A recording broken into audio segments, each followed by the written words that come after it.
খসড়া তালিকা থেকে নাম বাদ পড়েছে মোট 58,20,898 জনের। কেউ মৃত, কেউ স্থানান্তরিত, কেউ ডুপ্লিকেট। কমিশন প্রদত্ত পরিসংখ্যান অনুযায়ী এই 58 লক্ষের মধ্যে মৃত ভোটার 24,16,852 জন, নিখোঁজ 12,20,038 জন, স্থানান্তরিত রয়েছেন 19,88,076 জন। ভুতুরে ভোটারের সংখ্যাও উল্লেখ করা হয়েছে খসড়া তালিকায়। রাজ্যে ভুয়ো ভোটার 1,83,328 জন। তরজা শুরু হয়েছে এই ভুয়ো বা ভুতুরে ভোটার নিয়ে। রাজ্যের বিরোধী দলনেতা শুভেন্দু অধিকারী অভিযোগ করেছিলেন, বাংলায় 1 কোটি রোহিঙ্গা বাংলাদেশি রয়েছে, তারা সকলে অনুপ্রবেশকারী। এই বিষয়ে নির্বাচন কমিশনকে ব্যবস্থা নেওয়ার কথা বলেছিলেন। এই অনুপ্রবেশকারীদের থাকা উচিত কি উচিত না? ভারতীয় মুসলমানদের, পশ্চিমবঙ্গের মুসলমানদেরও এই ইস্যুতে ইলেকশন কমিশনকে সহযোগিতা করা উচিত।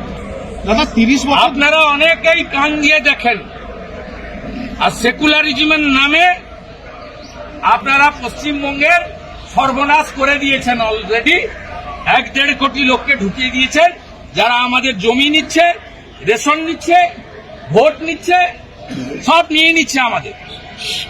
এবং এরা কারা? এরা রোহিঙ্গা আর বাংলাদেশি মুসলমান। মঙ্গলে প্রকাশিত খসড়া তালিকায় দেখা গেল শুভেন্দুর দাবির ধারে কাছেও নেই ভুয়ো ভোটারের সংখ্যা। 1 কোটি তো দূরস্থ, সেই সংখ্যাটা 1,83,328। ভোটার তালিকায় ভূত খুঁজতে বিশেষ নিবিড় সংশোধনের কাজ হয়েছে। এ রাজ্যে বিরোধী রাজনৈতিক দলগুলি বারবার অভিযোগ তোলে, ভুয়ো ভোটারের সংখ্যা বেশি, তাদের ভোটই নাকি শাসক দল তৃণমূল জিতে আসছে।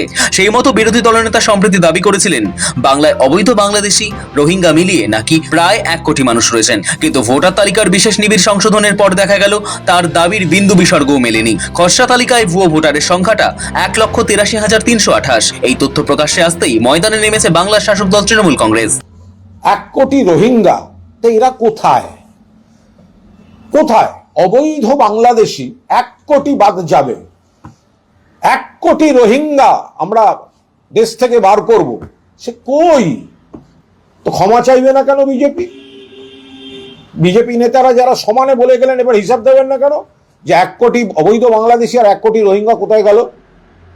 এখনো পর্যন্ত যা খসড়া হয়েছে তাতে আমাদের দলের নেতৃত্ব পুরো বিশ্লেষণ চলছে, শেষ কথা বলার সময় এখনো আসেনি। যদিও মঙ্গলবার খসড়া তালিকা প্রকাশ হতেই ফের মুখ খুলেছেন বিরোধী দলনেতা শুভেন্দু অধিকারী। আত্মবিশ্বাসী সুরে বলেন, আরো বিপুল সংখ্যক নাম বাদ যাবে, যে সংখ্যা বলেছিলেন তার থেকেও বাড়বে।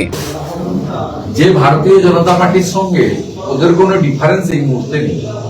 14ই ফেব্রুয়ারি ভোটার তালিকা বেরোলে আমি আমার দীর্ঘ নির্বাচনী লড়ার অভিজ্ঞতা, প্রত্যেক দিন রাজনৈতিক কর্মকাণ্ডে থাকার অভিজ্ঞতা, আপনাদের সকলে 14ই ফেব্রুয়ারি পরে আবার যখন আসবে, এই জেলায় তো প্রতি মাসে আসি, ফেব্রুয়ারিতে আমি এই সব জেলায় আসবো, সেদিন আপনারা আমাকে বলবেন।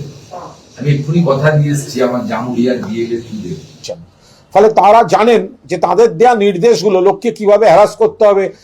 একটা জলজ্যান্ত মানে পুরসভার পুরপিতা তাকে ডেথ লিস্টে পাঠিয়ে দিয়েছে ডানকুনিতে, সম্ভবত 18 নম্বর ওয়ার্ড। তো এটা কি করে সম্ভব? তো এরকম আরো একাধিক এইসব অভিযোগ আসছে, তো সেগুলো আমাদের লোকেরা পাশে থাকছেন। আসলে এই যে বিজেপি, শুভেন্দু বাবুর যে কথায় কথায় দিল্লি দেখাবে, সিবিআই দেখায়, ইডি দেখায়, এখন দেখাচ্ছে জাতীয় নির্বাচন কমিশন, শুধু বাংলার মানুষের সঙ্গে ওনাদের সম্পর্ক নেই, উন্নয়নের সঙ্গে ওনাদের সম্পর্ক নেই। ফলে বাংলার মানুষ ওনাদের প্রত্যাখ্যান করবেন। আর ওনারা ওই একটা ইলেকশন আসবে, কখনো বলবেন সিবিআই আসবে, কখনো বলবেন দেখতে থাকুন ইডি কি করে, কখনো বলবেন ইলেকশন কমিশন কি করবে। সত্যি যদি চূড়ান্ত ভোটার তালিকায় কোটি কোটি রোহিঙ্গা ও বাংলাদেশির নাম বাদ যাওয়ার প্রমাণ না পাওয়া যায়, তাহলে আসন্ন বিধানসভা ভোটে বিজেপির বাংলায় ইস্যু কি হবে? এসআইআর প্রক্রিয়ার প্রথম পর্ব সমাপ্ত হওয়ার পর এই প্রশ্ন বারবার উঠছে। তুঙ্গে রাজনৈতিক চর্চা। সৌভিক সান্যালের রিপোর্ট, সময়, কলকাতা।